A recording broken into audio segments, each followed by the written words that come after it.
took the fall for his boss, because in his mind, that's what loyalty meant. He ended up doing 25 years in prison, and today, he's finally free. The gang sent a car to pick him up. They drove him straight to a big estate outside the city. After 25 years, he finally saw his old crew again. His former boss was now old and frail. His son, Chicky, had taken over as second in command. Even the kid who used to run errands was now running a whole branch of the gang. Dwight thought doing time for the boss would earn him some kind of reward, but instead, they kicked him out. They sent him to Tulsa, a place with zero gang activity. As soon as he stepped out of the airport, a young black guy walked up to him. He was a rideshare driver. His name was Tyson. Dwight sat in the car, staring at the streets like they were brand new. He'd been locked up so long, the world outside had completely changed. Tyson looked at this old man, wondering what he did for a living. But before he could ask, Dwight told him to stop at a weed dispensary. He walked in holding a cup. The owner came out, thinking it was a robbery. He tried to talk Dwight into taking some cash, but Dwight didn't want the money. He told him to hand over the books. The owner froze. He'd never seen a guy rob a place just for the ledger, so he brought Dwight to the office. Dwight flipped through the sales records, then asked where the money was. Bodie, the owner, said it was in the bank.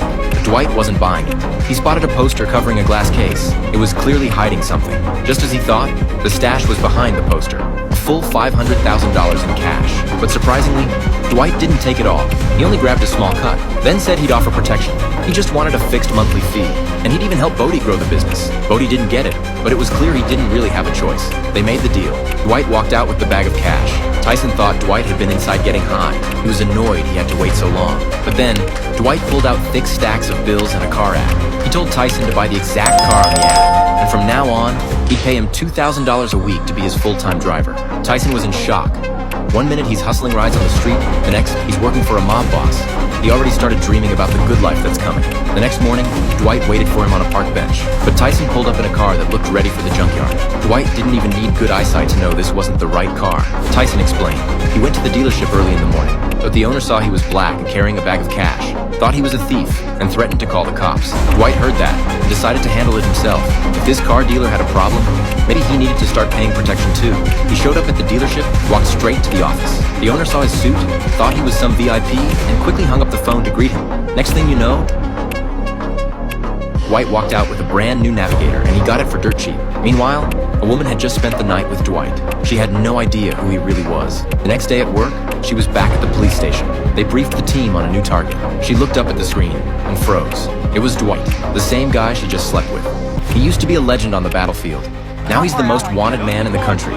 Even SEAL Team 6 didn't want this mission, because this time, they had to catch their own instructor, Reese. After the gunshot, Reese hijacked a pickup and took off, but the cops reacted faster than he expected.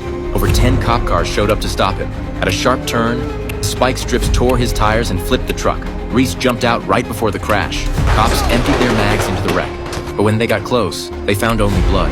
Reese had already vanished into the woods. Wounded, Reese found a remote hunting cabin. He broke in and locked the door behind him. As the radio played his warrant, Reese pulled out a blood-stained hit list. When he crossed out Steve's name, 3 new names appeared right below it. SEAL Team 6 was hunting their own former instructor.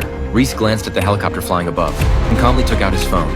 He turned on the signal to let them track him. When the team reached the location, their captain noticed something off. The phone was lying right in front of them. He ordered his squad to check it out. But just then, several flashbangs exploded in the crowd. The SEALs were all blinded for a moment. Reese dashed out from cover.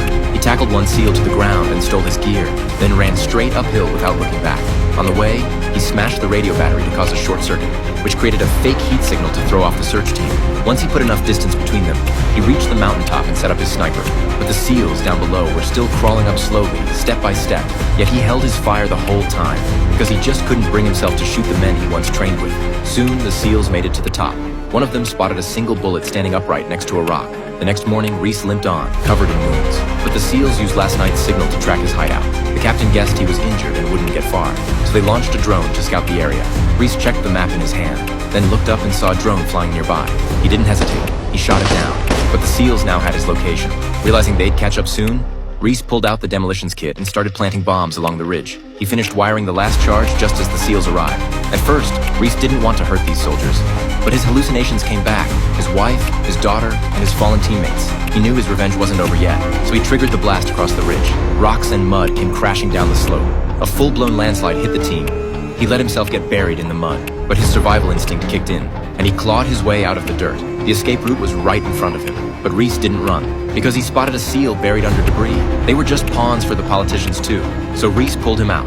He treated the SEAL's wounds as fast as he could, then left before the others showed up. The captain looked out at the river below, and he knew Reese had won this round.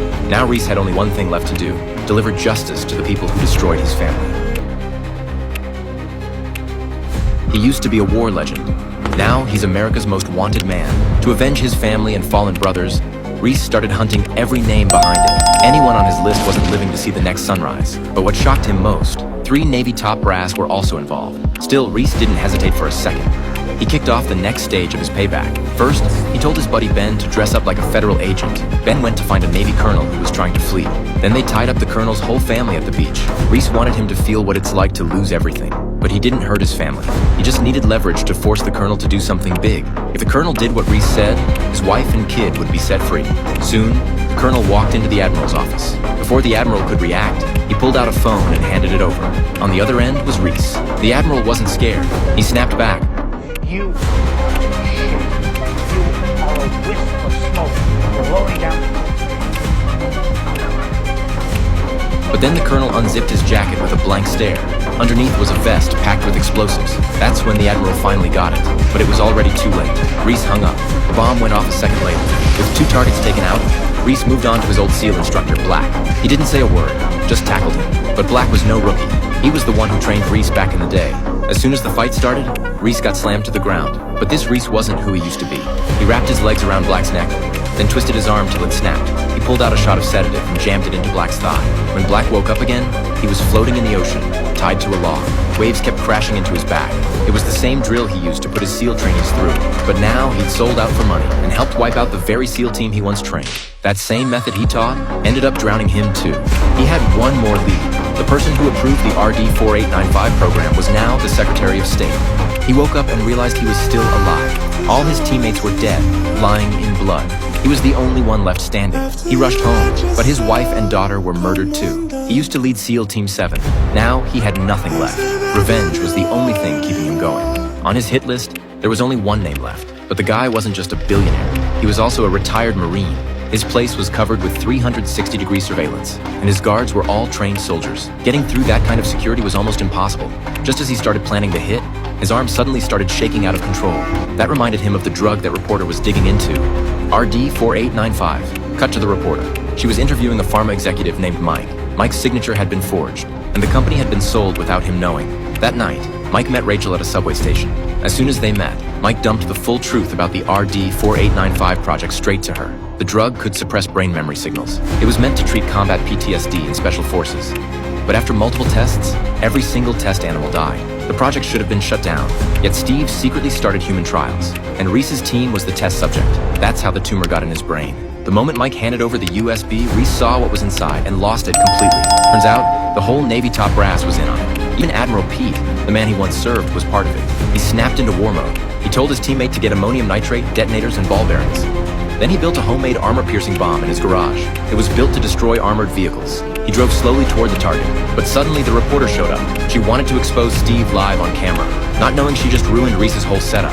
Her yelling got the guard's attention fast. Reese cursed under his breath and pulled the trigger early. Steve had just gotten in the car when he sensed something wrong. He pointed straight at Reese and shouted. A dozen bodyguards instantly locked and loaded, but it was already too late. Reese slammed the detonator. The car shot 3 meters into the air. Yet somehow, Steve survived. Covered in blood, he crawled out of the wreck. Reese grabbed his AR-15 and opened fire. The pro bodyguards looked like amateurs in front of him. Every shot he took, headshot. He pressed the muzzle to Steve's forehead. The billionaire pissed himself in fear. He pulled the trigger, hijacked a pickup, and made his escape.